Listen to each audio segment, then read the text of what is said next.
Hello and welcome to Mindmine Mondays, our special conversation series with eminent thought leaders on innovative ideas and insights that will shape our future. Today, our focus is on the emerging medical frontiers of surgery, cell engineering, and biologics.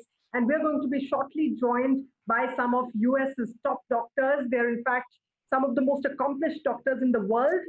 Emerging technologies like artificial intelligence, robotics, data analytics, etc., are really transforming the way medical care is administered to patients and patient outcomes. So, our expert panel of doctors today will be throwing light on what the future holds for us as far as medical care is concerned. And of course, like always, Mindmine Mondays is a show that has been curated by the Mindmine Institute, an independent think tank set up by Hero Enterprise. So without further ado, let me welcome my first guest on the show, Sunil Kant Munjal, Chairman of Hero Enterprise. Most of us, of course, know him as an auto sector veteran, but he's also very, very deeply interested in healthcare. And for the purpose of this session, he's going to be my co-moderator. Welcome to the show, Mr. Munjal. Always a pleasure having you. Thank you, Mridu. And welcome, folks, to another session of Mindmine Mondays. We've been so consumed by the current situation that's overtaken the world, the pandemic of the COVID-19, that sometimes we tend to forget we have to get over this, we have to go beyond this, that healthcare is an ongoing need for many, many more issues for all of humanity. The changes that are taking place right now in technology, in science, in manufacturing, also bring to bear themselves on health sciences and healthcare. So it will be interesting to listen to the top experts in the world with us today. And by the way, it is an absolutely outstanding panel that we have to talk to us, not just what's going on today, because they are already at the cutting edge in their chosen fields, but where do they expect in the next 10 years or so? Where do they expect their individual sciences will be?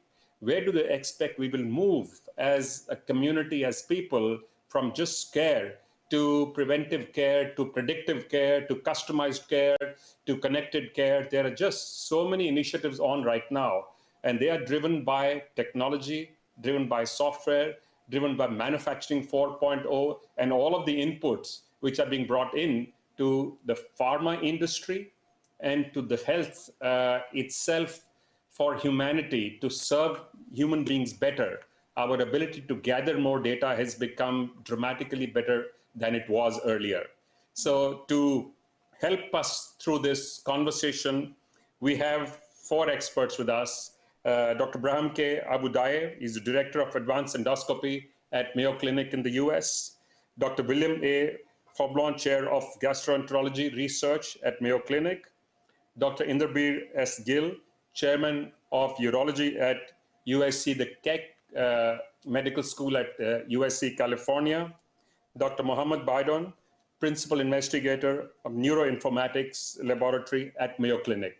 Thank you all for joining us today, and thank you for helping us to understand in lay terms what is this rapid change that is taking place and what it will mean for each one of us. Right. Welcome, gentlemen. Doctors, thank you very much for taking out time and being with us here today. This early morning for you, early Monday morning for all of you. So thanks very much for joining us. Dr. Gill, if I may begin with you, you're a very well-known robotic and laparoscopic surgeon, one of the most accomplished in the world, if I may say so.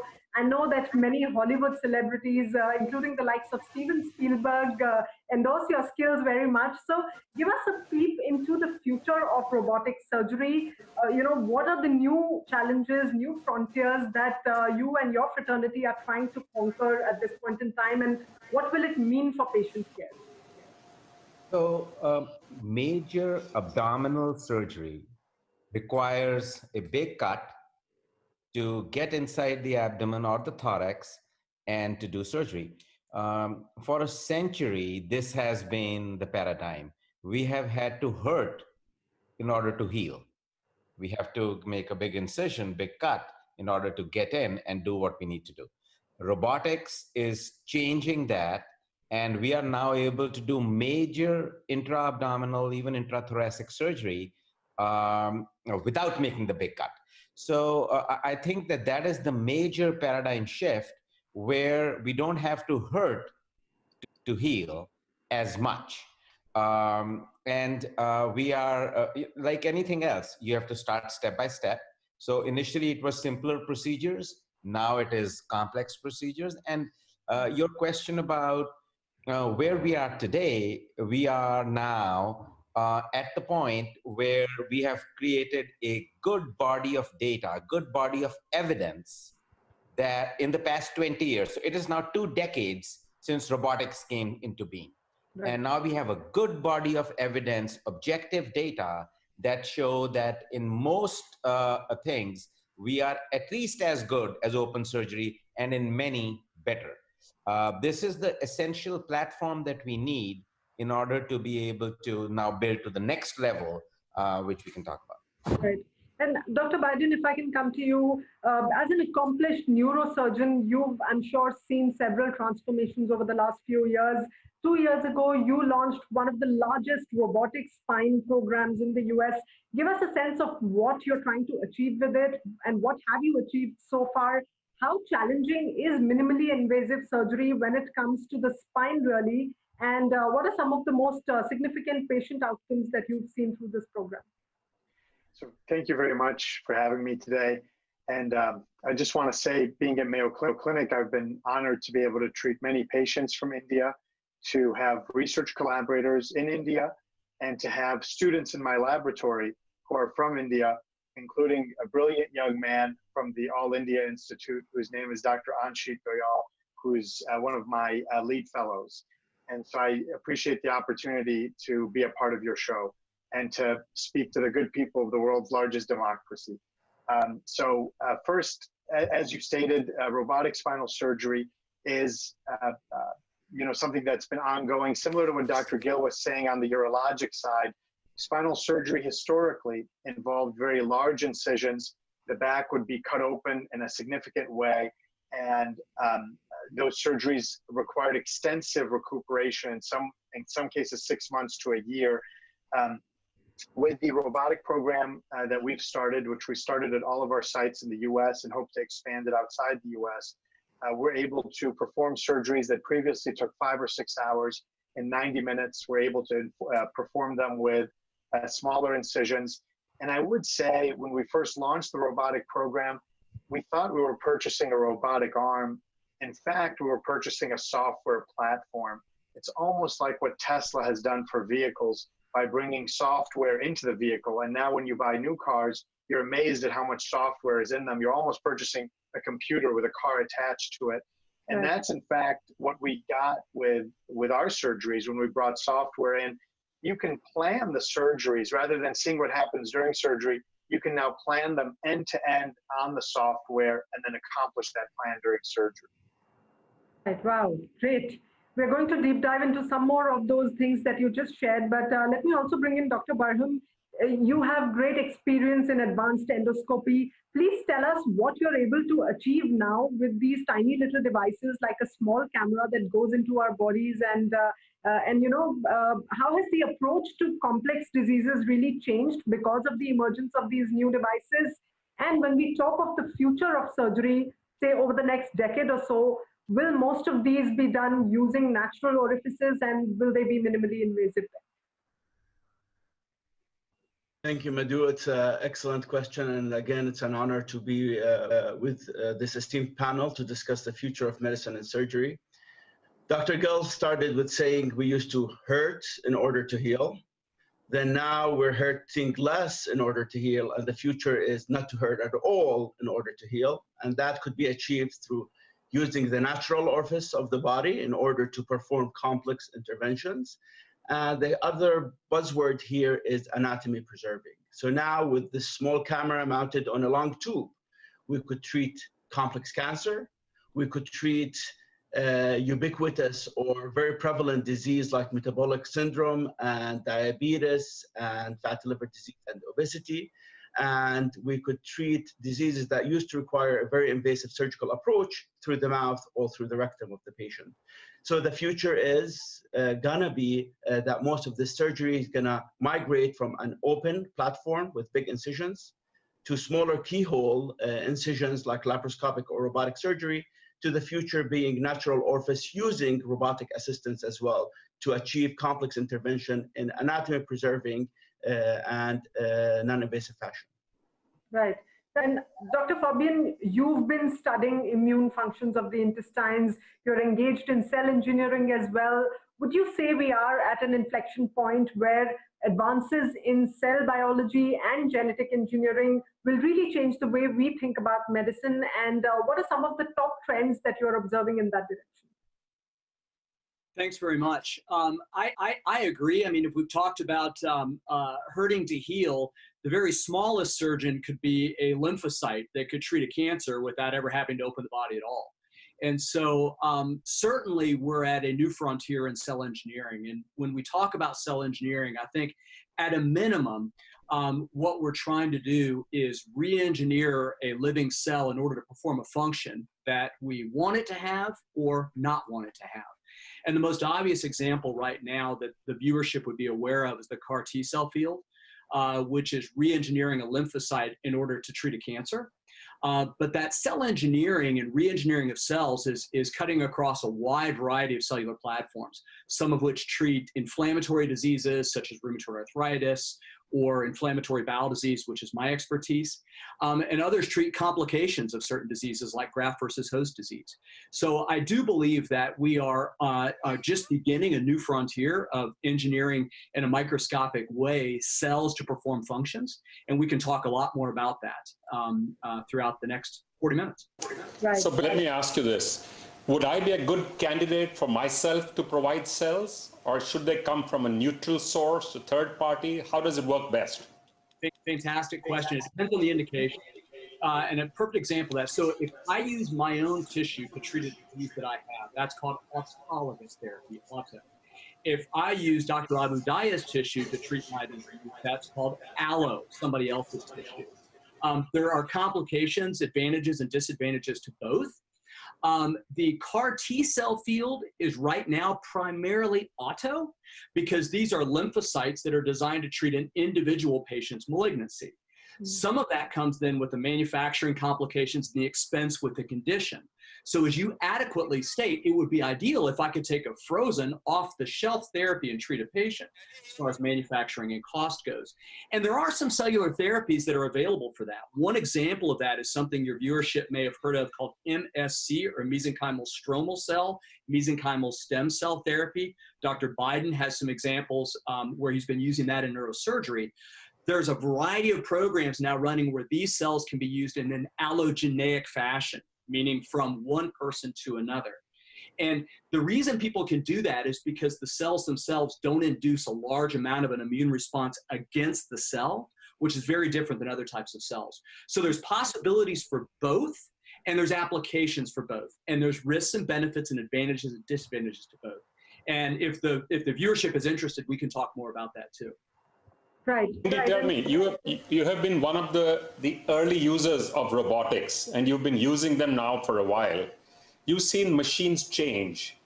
Where do you see the machine technology itself going in the next 5, 10, or 15 years? The flexible robots, the robots which now can operate remotely. So what else do you need? If you had an ideal, what is it that you would look for in the machine? To integrate radiology into surgery, integrate imaging into surgery, so that we can preserve the anatomy better and not destroy the neighborhood as much in trying to make a surgical strike. So I think that is one, which is integration of the two platforms from data from the radiologic aspect to actual intervention. And remember, like anything else in life, surgery oversees a large swath of options, small tumors, big tumors, et cetera, But going along the paradigm of maximally invasive to laparoscopic, minimally invasive to robotic to natural orifice, the next is obviously completely non-invasive, wherein we can use energy sources such as high-intensity focused ultrasound such as micropunctures with lasers, cell therapy, etc., to be able to truly identify only the cancer-bearing spot, literally like getting it on your crosshairs and identifying the spot and putting either just the beam completely non-invasively or with a micropuncture of a fiber and destroying the area, not messing with the neighborhood. So we don't have to nuke the entire neighborhood anymore in order to effect cure. That's quite fascinating, Dr. Gill. And if I may just add on one question there, given all of this advancement, then what is a typical surgery team of the future going to look like? Will we see far greater collaboration between surgeons and interventionists from across the world, breaking boundaries of institution and breaking borders of countries to really perform live interventions together? Yeah, I mean, distance surgery or telesurgery is, sounds great.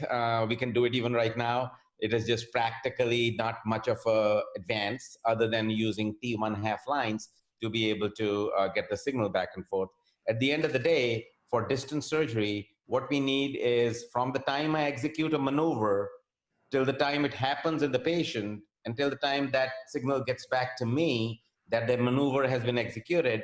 If it's less than 300 milliseconds, then the perception that the surgeon gets is of real time.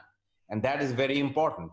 So all that stuff exists, but it is less about doing more telesurgery. It's really more about the initial part of the question which you asked, which is how do you see various medical professionals collaborating? So absolutely, interventionalists, radiologists, surgeons, to be sitting together, planning the surgery in advance, not just hypothetically, not just philosophically, but actually practically to figure out the precise route by which we are going to get to the target, ablate it, and come back out. So yes, collaboration across disciplines is going to be significantly increased. It already is. Right, and absolutely. About collaboration, I want to talk to Dr. Barham about the significant work that you've done in India and the collaborations you've had here. As you know, non-communicable diseases like diabetes, cardiac disorders, cancers of different kinds have been rapidly increasing in India. Are you seeing advancements in regenerative treatments and how relevant and affordable will these be for emerging nations like ours? Thank you, Madhu. I think we could spend a whole session on this topic alone, but I will summarize. India has been blessed being a big resourceful country with its 1.3 billion population. But about 30% of the population of India suffers from metabolic disease and the consequences of obesity. And that's really an alarming statistic. And what are we referring to when we say metabolic disease? Metabolic disease is a constellation of multiple things, including abdominal obesity, including high blood pressure, and including abnormal liver or abnormal fat in the blood and organs like the liver. And the reason this is important, because this disease of obesity and its metabolic consequences is a common denominator for all the big top killers: cardiovascular disease, cancer, osteoarthritis, all the big common diseases for humanity. The common denominator is obesity. And now we really know that to fix obesity, you need to focus on the gastrointestinal tract. And how do we know that? We know that if you have an operation that rearranges the gastrointestinal tract, you essentially cure type 2 diabetes and you cure obesity. The problem is, out of the 135 million individuals with obesity in India, there's about 20,000 bariatric surgeries done, because bariatric surgery is perceived as invasive. And in a chronic disease, you want to have approaches that will preserve the anatomy of the patient and treat the underlying cause of the disease. So right now, we're collaborating through multiple new technologies and devices to really replicate the benefit of bariatric surgery, just doing it through the mouth, through an anatomy preserving and minimally invasive fashion. I will give you an example, actually. It's a young gentleman from India that had a body mass index of 33.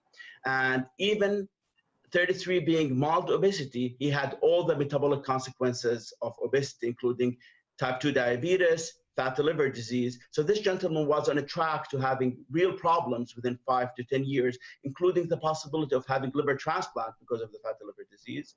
What we offered him is we offered him a minimally invasive option to reduce his stomach through his mouth. So it's a same-day surgery. He was discharged home on the same day, and we went through his mouth, and we took the stomach and reduced its capacity by 70%.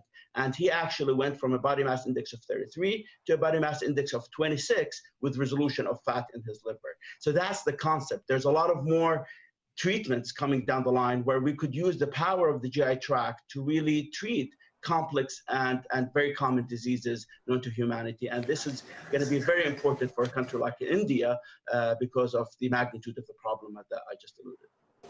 Right. Let me ask Mo the same question, by the way, because he does a lot of work with India and Indians. So tell us a little bit about your experience with Indians. It's been very wonderful for me, and frankly, I've benefited from the tremendous amount of people power that the country of India has. There's very brilliant scientists and researchers and physicians that are all over the Indian subcontinent. And for me, as part of my research collaborations, there's often flights back and forth between Mumbai, Delhi, Calcutta, and Rochester for us to work together and collaborate together. And so it's just been a wonderful privilege and honor. I would also add, on the topic of cell therapy and being able to deliver therapies, Dr. Barham, Dr. Gill, Dr. Fabian, and others alluded to this. It's really a tremendous technology that we can take advantage of today to be able to, as Dr. Gill was saying, rather than have an across-the-board approach, to have a very targeted approach. And so one of those areas is around cell therapy, where even if you take the most severe injuries that can occur to someone's organs, spinal cord, for example, strokes, things of that nature, you can have targeted cell therapies that can help regenerate or reduce the inflammatory process that then could result in a better outcome for patients, often in conjunction with a surgery or even without a surgery. And so the technology really is advancing very quickly. To your point on collaboration, if we were to just do everything by ourselves at Mayo Clinic, I think we'd get somewhere, but we wouldn't get as far as we can by working across boundaries and continents and working with colleagues from India and elsewhere. Right, absolutely. And I also want to ask you one more question. You are studying the use of stem cells for spinal cord injuries. Tell me, how would stem cell treatment in the 2030s be radically different from today? And will cell engineering eventually allow us humans to prevent or counter viruses like COVID-19? This is a field that's advancing very quickly. And I would say, for spinal cord injuries, these are the most severe of the injuries that occur in the spinal cord. These are things that devastate patients. There's many spinal cord injuries that occur throughout India due to car accidents, falls, sporting accidents. But these are injuries that are devastating for families, for patients, for everybody around them. The field of stem cell therapy for them has advanced very quickly. And in the coming years, what you're going to see is we're not only using the stem cells themselves to help heal and regenerate the spinal cord, but we're going to be using the derivatives of the stem cells. We're going to deliver them in a non-invasive or minimally invasive fashion. And upon delivery, we'll see that those cells are able to modulate the immune response of the spinal cord. Oftentimes what hurts the brain after a stroke or the spinal cord after a spinal cord injury is not the primary insult itself, but it's what we call the secondary response of inflammation and immune modulation that occurs that then results in a much larger area of injury than the primary insult had given you. So if we can come in with stem cells, which we've demonstrated the ability to do, reduce that secondary response, we can result in a much better functional outcome for patients. There are some trials around this for COVID as well, in the same thing in the lungs, where if we can have a cell therapy that reduces the inflammatory response of the virus, then you might have a better pulmonary outcome for patients coming out of COVID as well. Right. I have a two-part question, Mridu. I want to ask all four of them, and any one of you can answer this question. The first part is, do you see yourself doing some treatment or procedure where all four of you work together? That's one part. And second, 10 years out, do you see any of the treatments that you're doing today not being relevant at all and something completely different being done to treat the same problem? Dr. Fabian, would you like to take that? Sure. So the first answer is easy. Yes, I think that Dr. Gill already started the discussion about integration, and he's absolutely right. We're seeing it at every phase of practice and research. Successful teams are multidisciplinary integrated teams. The surgery of the future for the right appendage of the heart might come through the stomach, right? So whatever's best for the patient, I think you're going to find the best teams aligning their own specialties to get to that place. I'm a gastroenterologist and an immunologist and a cell engineer, I suppose, like many of us.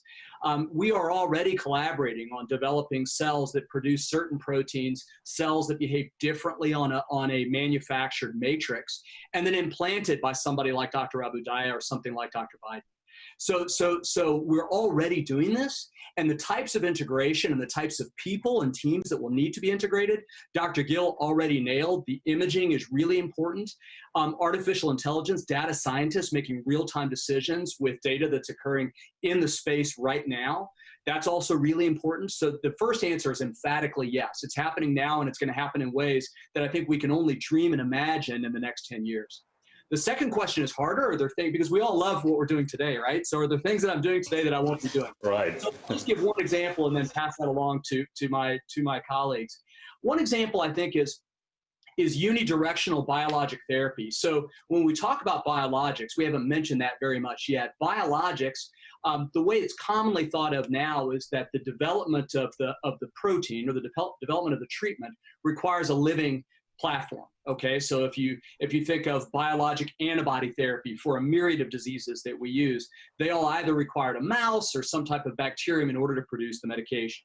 That's a biologic. Right now, when I go see patients this afternoon, I'll be using one medication or another medication to treat one pathway or another pathway. That's some of the beauty of cell therapy is that to treat inflammation effectively, there may be a kinetic cascade, very dynamic at the appropriate time, that actually that nano machine, that cell can sense and respond to appropriately, that I can't possibly yet use one drug now and another drug 10 minutes from now, right? And I think that's what biology is going to drive, and I think that's what the living cells are doing.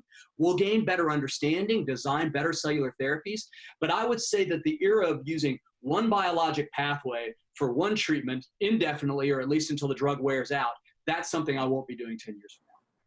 Right. And I might add on this a little bit because it ties in nicely, actually.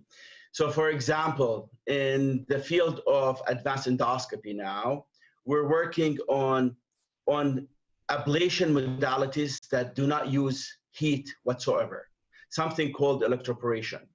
So, and we know that the signal that orchestrates a robust insulin response in type 2 diabetes comes from the duodenum. This is the composer that organizes this signal. So could we take somebody with diseased duodenum and ablate or rejuvenate this entire duodenum, and then use these stem cells that are generated that to repopulate this duodenum in order to recapture what we call an incretin effect that have a robust and healthy response to the food bolus for the patient. And that ties in for the second part of this question is, in 2030, what do I think we'll not be using? I don't think we'll be using insulin, because insulin is a drug for type 2 diabetes that masks the symptoms, does not treat the underlying cause or defect in the disease process. And insulin is a growth hormone that causes weight gain, and it's a catch-22. You gain weight, your insulin resistance becomes worse, and you require more and more insulin. So now we're going to reverse the clock, saying, okay, we're going to treat the cause rather than mask the symptom. And with these new ablation technologies, new cell biology, new incretin effects, we're going to be able to do that. Right, and Dr. Gill, would you like to add to that, especially the second part of the question that Mr. Munjal asked, anything that you think you're currently doing which is going to be irrelevant and obsolete, say 10 years from now?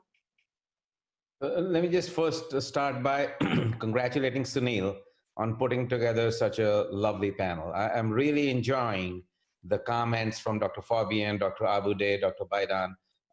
Really, my compliments to all three of you for really cutting edge concepts and pushing the field forward.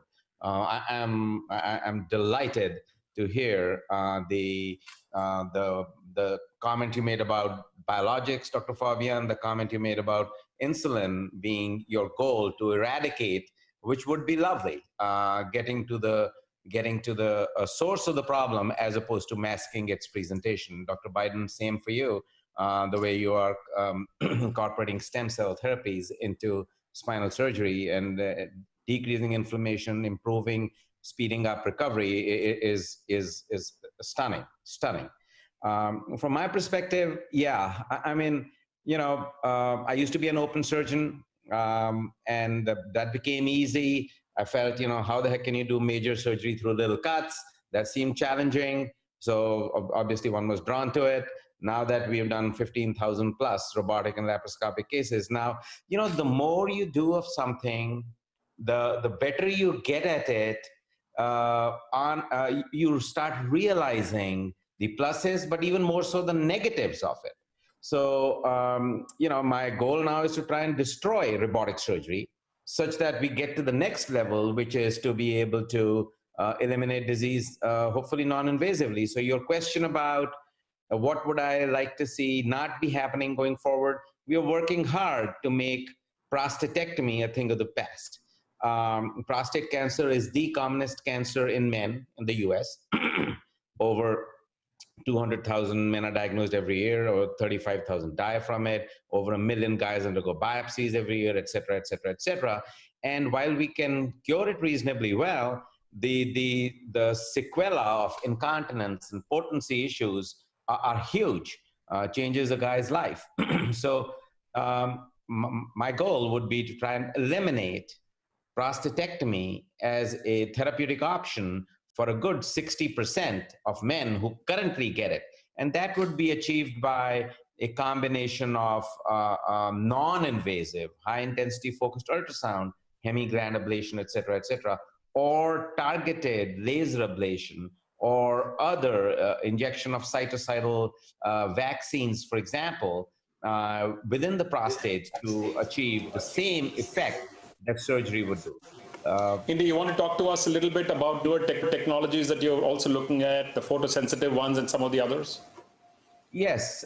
So, the one thing is to develop therapies where the energy is delivered only to the cancer cell and not necessarily the host normal tissue around it. We are not there yet, but a first step in this regard is, for example, photosensitizer driven therapies such as VTP, vascular targeted phototherapy, wherein you inject a photosensitizer in through the vein in the arm, okay, and this circulates through the body, and then wherever this photosensitizer drug comes in contact with light, it causes a reaction that causes release of free oxygen radicals, hydroxyl ions, etc., and causes microvascular thrombosis.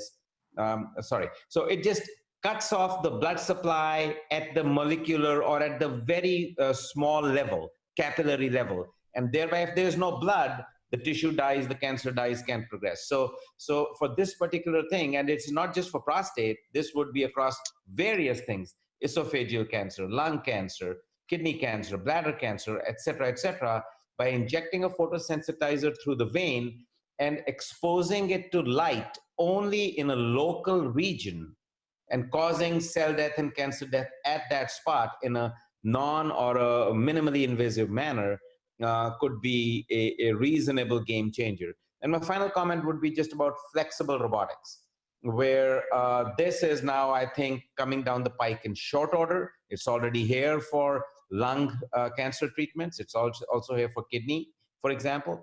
And this would be where to get to hard to reach places. And I could just see Dr. Abudan doing his GI, his stomach, but more so duodenal and pancreatic work with a flexible robot that could be directed to the site where it needs to go by imaging up front, laying down a line, virtual line from the mouth down to the ampulla of Vater or down to the tertiary bronchiole, and the flexible scope following that and getting to the journey's end and doing diagnosis first, ablation next, and then follow up subsequently. Right, right. Mo, you want to take a shot on this one? Yes. Sure. First, I would echo Dr. Gill's comments about the wonderful panel that you put together. And if you look at it, we have people from 3 different specialties: urology, GI interventional, GI non-interventional, and neurosurgery. And the future of medicine is going to be more multidisciplinary care. And for example, as a small example, in our spinal cord injury trial, we have 7 different specialties all interacting with each other and weighing in on how something like that should look. And that's one trial at one center for one disease state. So I think that's going to continue. And also to echo what Dr. Gill's saying, as a surgeon, I do think there are surgical procedures that we do today that in 10 years will not be done. And that's going to be a significant and disruptive process. If you look at the state of robotics today, initially, the reason that the adoptability has not been as high at all centers is because it does take longer until you become very facile with the procedure. And so we've gotten to a point where a 4, 5, 6 hour surgery can be done in 90 minutes, 120 minutes. But when you first talk about that early adoptability, those surgeries might take even longer. And so what you have to do, and it's up to us as physicians, along with the technological engineers that we work with, is to take those technologies and advance them. So most cars that come out are faster, not slower. And so we have to make sure that we find out what are the points that slow down procedures and how do we get through them quicker. Because one of the things that impacts outcomes is how long a patient is under the knife for, so to speak. And so if a 10-hour surgery can be brought down to 2 hours and you still accomplish the goal of eradicating the disease or controlling the disease, then you're going to have a much better outcome for patients. On top of that, I do think as technology advances, for example, in spinal surgery, robotics is at a point where it can help us place instrumentation. If you have spinal instability, we need to place instrumentation to stabilize the spine. But what robotics cannot do today is help remove bone, remove tissue that's causing neural compression, but that's coming. And already there's beta versions and models of robots that are able to do that. And so more and more of what we do as surgeons will be done via the robot. And then finally, I would say, although robotics can help tremendously when the disease has already spread and occurred, on the preventative side, we're going to start seeing a lot of things that come into play. And so, for example, rather than fusing the spine or eliminating motion, do we have new technologies that allow for motion preservation so that you don't fuse the spine in one spot, you still allow for natural motion while relieving pain? Those are all things that I think in the next 10 years will be advanced significantly. Wow, some of the insights are really fascinating, Dr. Biden. Let me also come back to you, Dr. Fabian. We were talking earlier about biologics, but let's talk a little bit about the cost angle as well. Biologics are currently more expensive than chemical treatments for production as well as research. They also require greater monitoring of patients. How likely is all of this going to, how soon is all of this going to change? And, how do you see this becoming more mainstream, especially for countries like India? Sure. So, we should separate the discussion briefly into biologics and cell therapies. The biologic therapy, even though the way I've defined it is it could be the same thing, right? It's a living platform or a living therapy.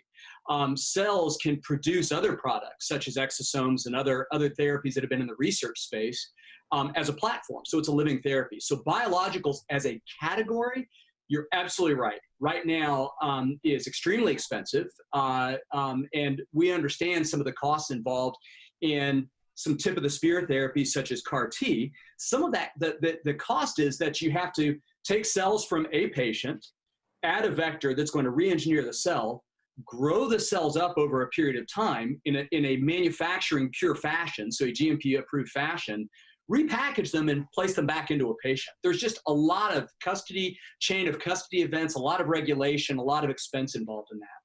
If you go to a much simpler platform, like a biologic medication that's currently available today, okay, that's a single protein or a single antibody, those platforms have been around since really the late 1990s, okay, but yet in some parts of the world still are extremely expensive. I would say the solutions there are very different than the solutions to control cost for the novel cell therapies such as CAR T that's coming out, because certain generic platforms are out now, which is rapidly driving down the cost of pure monoclonal antibody biologic therapy, okay? Very different from CAR T. So some of the pressures that go from moving from sponsored research, sponsored drug to generic drug, I think those are playing out well in India. I mean, I think that there's many biologic therapies that I use for inflammatory bowel disease that are almost easier to get for a patient in India than they are in the US because of the cost differential in generic usage. So that's a different discussion than I think controlling cost of cell therapies. And one of the pivotal aspects to the cost of cellular therapy in the future is going to be how much do you need to manipulate the cell. So something like CAR T, where you've got to design a new receptor, okay, that's going to be much more expensive than using a cell, for example, that Dr. Biden is using with MSCs right now that are grown and infused in relatively an unmanipulated fashion, which would be the same for what we're doing with the exception of placing them on a matrix. So there's a wide spectrum depending on what you want the cell to do. Wonderful. Yes, Mr. Munjal, you have a question. Yes, I have a question out of a science fiction movie now. You know, how far do you think we are from being able to design a baby at an embryo or a pre-embryo stage where you can ensure that the baby will never actually get diabetes, will never get cancer, will be 6 feet 6 inches tall? So science fiction has always had this. Science has also had this for a while. But to turn this into practical reality, and I'm for a minute putting aside the ethical debate and conversation around this, because there is plenty of ethical debate around it. Where are we in the realm of possibilities? What all can we actually do? And what are the pitfalls of doing this, yes, apart from the ethics? I'll take a quick crack at that. But even though we say we're avoiding the ethics, I do want to make clear there are things we should not do. Okay, and so let's take a very practical. Let's take a very practical example to Dr. Munjal's suggestion. If I have a child that I know has a genetic defect to a certain disease that's fatal, okay, can that be changed? The questions, that answer is absolutely yes, okay? So there's a variety of new technologies, some not so new now. The CRISPR-Cas9 system, for example, is a bacterially derived methodology where one can very specifically edit any point on the genome that one targets. And in that way, one can actually edit out a genetic abnormality. Now, when one gets into the very, very complex nature of things like height, personality, aptitude, you know, these things, we don't understand the genetic basis of it, okay? And many of those may actually be something called epigenetic, which is an area that's fascinating, which I'm interested in, which is very, very, at a very high level, the study of epigenetics is the ability of the genome to produce a certain pattern of gene expression that leads to a behavior or a function, and it does it in an inheritable fashion, okay? But it doesn't have to do with a specific code. It has to do with how the DNA is wound and unwound, which allows activation of certain genes. That's epigenetics. And the reason I mention that is it's almost easier now to epigenetically modify the genome than it is to genetically modify the genome. So if I want to add a certain biochemical change to the chromatin that makes it always open or always closed at a precise point, I can lead to the fact where a gene is always expressed or not expressed. That's called epigenetic engineering. And we're flat out doing that now. That's happening now. So how far are we away from the mythical example that you suggested? We're a long way away, nor do I think we should ever really try to embark on that to genetically modify something to where we believe is appropriate. However, to change disease and to change pathophysiology, we're absolutely there. And these are, again, are gene editing tools, and I've described a couple, some that's well known, and others that are really emerging, these epigenetically modifying tools. I'm gonna take a little bit of a spin on reality here. So although we could do these things, it's way more complex than just genetically modifying or changing something. Because Dr. Fabian alluded to the concept of epigenetics. Simplistically, we inherit a set of codes. These codes are either turned on or turned off. And what's the trigger for turning them on or off is the environment. So for example, of diabetes or metabolic disease, we could inherit the predisposition for diabetes and metabolic disease, and that's what's happening in India. But it does not, India have not had this obesity problem or metabolic disease problem through history. It's a recent phenomena. And why is that? It's the environment. And now you're taking somebody who's susceptible to these changes, you're introducing them to an environment of highly processed carbohydrates, and they're developing the disease. So while this science fiction example might happen, but unless you change behaviors, unless you change environment, we're way far from fixing this disease using this concept. And Dr. Gill, you were trying to make a point there. Go ahead.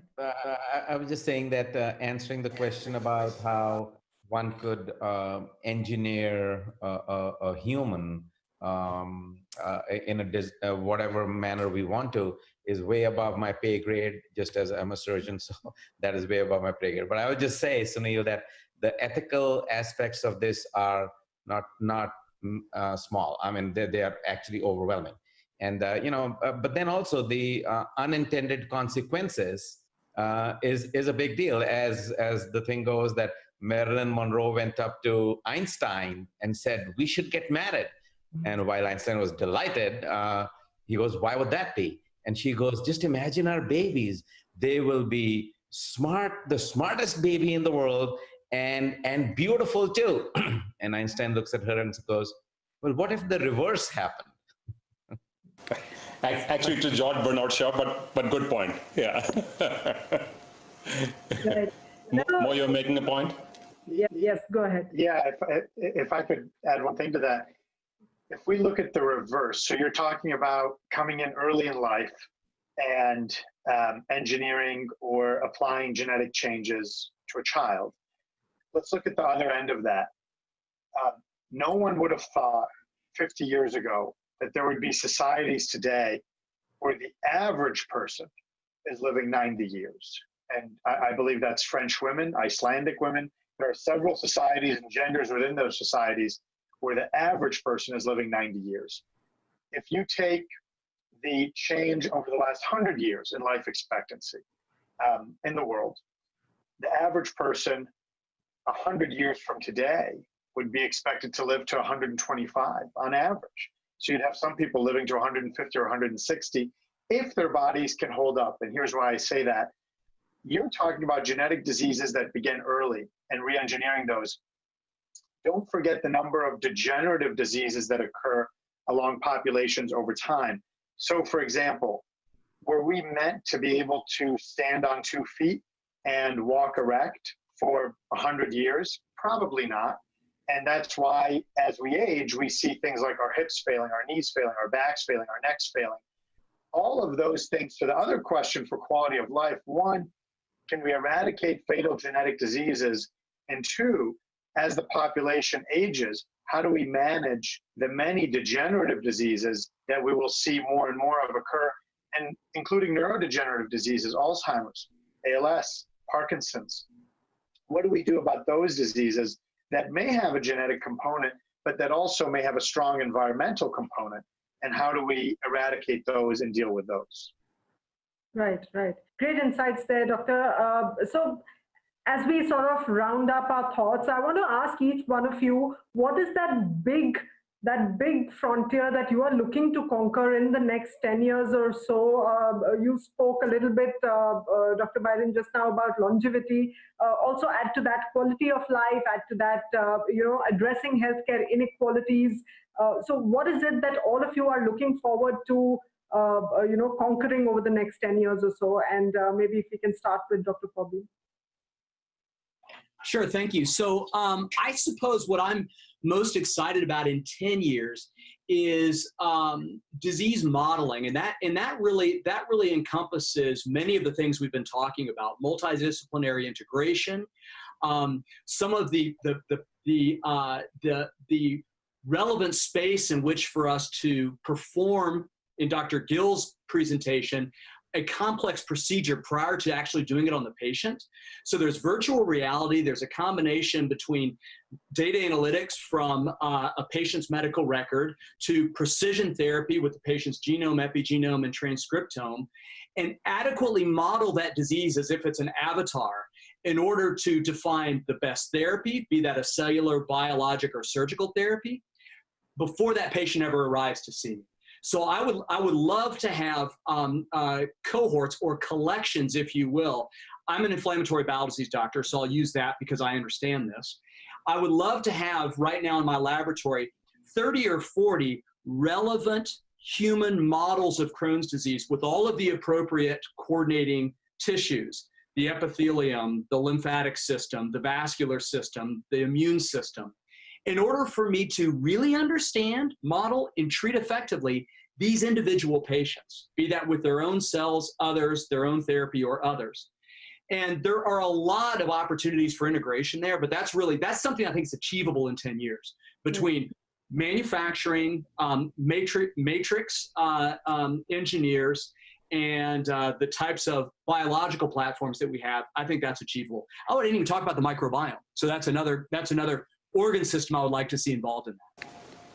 And just an add-on to this question for all of you, are there any of you in the US or other places who are a little bit ahead of the others? So is it Johns Hopkins or Mayo or Cleveland or USC, Columbia? Who is it that seems to be a little bit ahead in this race? Because it is something that most healthcare professionals now desire to get to. I would say, I'll be very political. I would say that the most successful teams are going to be the teams that have a culture that integrates well across all specialties and is investing rapidly in data science and data analytics. You can use the internet and look those up, but I would say that teams that are investing heavily and cultures that integrate well across specialties, those are going to be the most successful teams. That was a question well avoided. Very, very smartly done, Doctor. So, Dr. Gill, you wanted to make a point. We are getting timed out on this episode, so I'm going to ask a quick wrap-up comments. Yes, Dr. Gill, go ahead. No, it's not just a question well avoided. I mean, it's an unanswerable question because it's not possible to say this particular institution is the go-to place for medicine. It is the individual components of it that what we ought to be talking about. What's good for this, what's good for that. But from the initial question that you asked, Sunil, about what would I want to be seeing in 10 years as a surgeon, I would like to see a decrease in the amount of usage of surgery as we know it. We ought to be able to really ablate cancers, because I do cancer surgery mostly, ablate cancers in a less invasive manner, and that would require a multidisciplinary approach where we are working with the cell biology folks, the radiology colleagues, etc., etc. Also, I would say that artificial intelligence is something that is really coming down the pike now pretty quickly. And for example, one of our current initiatives is to figure out how we can use AI to do automated readouts of MRIs for prostate cancer, or even histology for diagnosing histologic, making histologic diagnoses, etc. Yeah, I mean, the 10-year story is hopefully surgery will be completely different from what we see. Right. Absolutely. And Dr. Barham? Yeah, so 10-year goal for you? So in 10 years, what I'm hoping is along the same lines of my colleagues, at least from my field, is this, again, going back to this concept of anatomy preserving surgery through natural orifice. We just got our first robot at Mayo Clinic to test it, which is an endoluminal robot. But what right now, the big problem is we could get really good access to remove cancers and stuff like that. But right now, it's like we're trying to eat a steak with a knife, and we need the fork. And the robot is getting us the fork and the knife in order to effectively treat this from inside rather from outside. So, but that's still a master-slave concept. That means I'm asking the robot to do a function that I am dictating as a physician. It's not a partnership between machine and human. And we know from the field of chess, at least, that when you put machine with human, they could beat any human. So the future is using the robot and digital platform in order to have the robot drive and tell you this is the cancer and this is the margin that you need to remove with confidence, and having the tools to do it together. I think that's where I would like to see in the future, and that's where we're heading anyway. Right. What to you, Dr. Biden? 10-year goal for you? Yeah, thank you very much. And I would echo Dr. Fabian's comments that the most successful institutions will be the ones who best integrate across multidisciplinary, complex lines. In terms of the future, medicine today runs on a population basis, meaning I know that if I give 1 million people aspirin, the response will be such, therefore aspirin can be prescribed for this disease. And while that may work when you look at 1 million people, or in India's case, 1.3 billion people, it doesn't work so well when you go down to that individual patient level. That's going to change over the next 10 years. I'll give you a small example.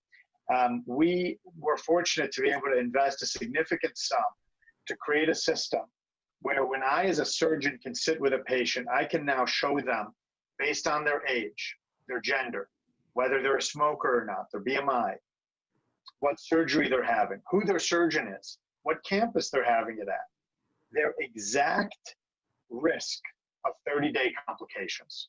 I can tell them, here's your, and I'm not saying 5 to 10%, I can tell them your risk is 8.6% for your case for this surgery here. We haven't really been there before. We haven't been able to do that before. And this is a system that we have that builds upon itself and gets better.